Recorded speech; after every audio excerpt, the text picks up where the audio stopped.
যে কোনো ভাবে সব জায়গায় আমাদের ডাকা, আমাদের সব টিম রেডি আছে। আমাদের 70 থেকে 80% আমাদের টিম যারা আছে সবাই আছে। আমরা একটা শৃঙ্খলার মধ্যে থেকে আমাদের রাজধানীতে আমরা থাকতে চাই। আমাদের কথা স্পষ্ট, যে রাজধানীতে আমাদের মানুষ শান্তিপূর্ণভাবে দিনে ঘুরতে পারবে না, চলতে পারবে না, সেই রাজধানীর মানুষ রাতে ঘুমাতে পারবে না। আমাদের চূড়ান্ত ডিসিশন, যেই রাজধানীতে আমরা দিনে থাকতে পারবো না, সেই রাজধানীর মানুষের ঘুম আল্লাহ দিবে না। আমরা সেইভাবে আমাদের তৈরি করে নিছি।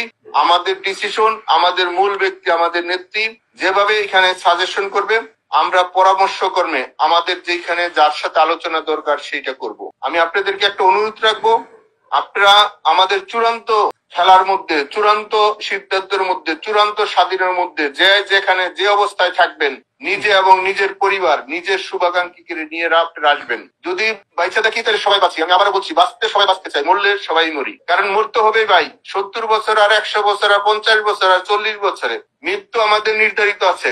কিন্তু কুলাঙ্গার অসভ্যদের কাছে যেন আমরা যার না মারা যাই, আমরা যেন আর না মারা যাই, আমাদের ঐতিহ্য, আমাদের ইতিহাসে যেন যেন আর থুতু না পড়ে। কারণ এখানে বলার ভাষা আজকে আমাদের নাই। সেজন্য আমাদের যারা ত্যাগী লোক, আমাদের যারা পরিশ্রমী লোক, আমাদের যারা আদর্শ লোক, তাদেরকে সামনে দেন, পথ দেখেন না। যারা আদর্শ লোক, যারা দলের জন্য নিবেদিত, যারা দলকে ক্ষতিগ্রস্ত করে নাই, দলেরকে ভালোবাসছে, দলের জন্য জীবন দিচ্ছে সামনে আইসা, সেই সব মানুষকে আর আপনারা তিরস্কার করেন না। পদ বড় না, ব্যক্তিত্ব বড়, আদর্শ বড়। সেই আদর্শ জায়গাটা যেন আমরা একসাথে আসি। আমরা ঘরের ভিতরে থেকে থেকে মৃত্যুর মতন আমাদের অবস্থান হইতেছে। সেই হিসাবে আপনাদের সবার কাছে সার্বিক সহযোগিতা চাই।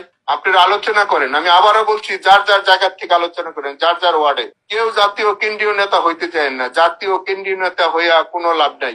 আমরা ফল পাইছি, সেই হিসেবে আমাদের মনে হয় আমাদের নেত্রী এখন এই মাঠ পর্যায়ের কর্মীরা খুঁজছে। কেন খুঁজছে? তাহলে আপনারা বুঝবেন আমাদের মধ্যে কি হয়েছে। সেই হিসাবে আমার মনে হয়, কারণ এই 77 বছরের দল, এই জীবনে আপনারা আমরা কেউ দেখি নাই। আর আমাদের যারা ছাত্র সংগঠন করে বছর কোনো বিরোধী দল দেখে নাই, বিরোধী সংগঠন বুঝে নাই, সেই বন্ধুদেরকে আপনারা বুঝে তাদেরকে কৌশলগত কিছু ট্রেনিং দেন, বুঝান। তাহলে আমাদের জায়গা থেকে আমরা সব মানুষের সাথে অনুরোধ করি, মানুষের সাথে সম্পর্ক খারাপ করা যাবে না ভাই। আমাদের পাড়া মহল্লা যারা আছে তাদের সাথে একটু দূরত্ব ছিল, তাদের সাথে ফোন দিয়ে হইলো সরি বইলা বলেন, আমরা এই সমাজের মানুষ, জাতির পিতা আমাদের এই দেশটা দিয়ে গেছে, আমরা এই দেশে সবাই একসাথে থাকতে চাই, আমরা সবাই একসাথে থাকতে চাই। আমাদের অবস্থানটা সবাই যার যার এলাকায় যেন আমাদের হয়। সবার নামে মার্ডার কেসের আসামিদের আছে 302।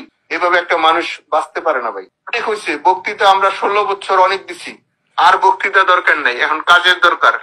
আমরা কাজটা করতে চাই। আমি আবারও বলছি, আমাদের ঢাকা, নারায়ণগঞ্জ, গাজীপুর, মুন্সিগঞ্জ, ঢাকা জেলা, আমাদের নরসিংদী, আমাদের মানিকগঞ্জ, আমরা এবং আমাদের পাশে টাঙ্গাইল, ময়মনসিংহ, আশেপাশে বিভাগ, শহর, আমরা সবার সাথে যোগাযোগ করছি।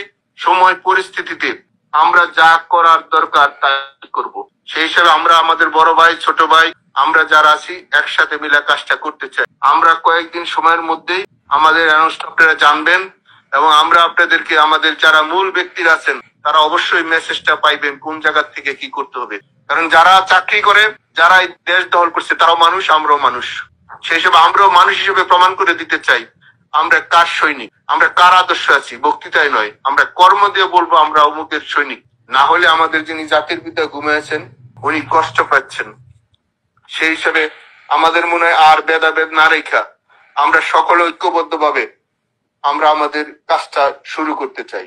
সেই হিসাবে আপনাদের সার্বিক সহযোগিতা, আপনাদের যদি কোনো স্পেসিফিক প্রশ্ন থাকে, কোনো যদি পরামর্শ থাকে, তাহলে আপনারা দিবেন। আজকে আমরা খুব একটা ভালোভাবে কথা বলতে পারতেছি না, এর জন্য দুঃখিত।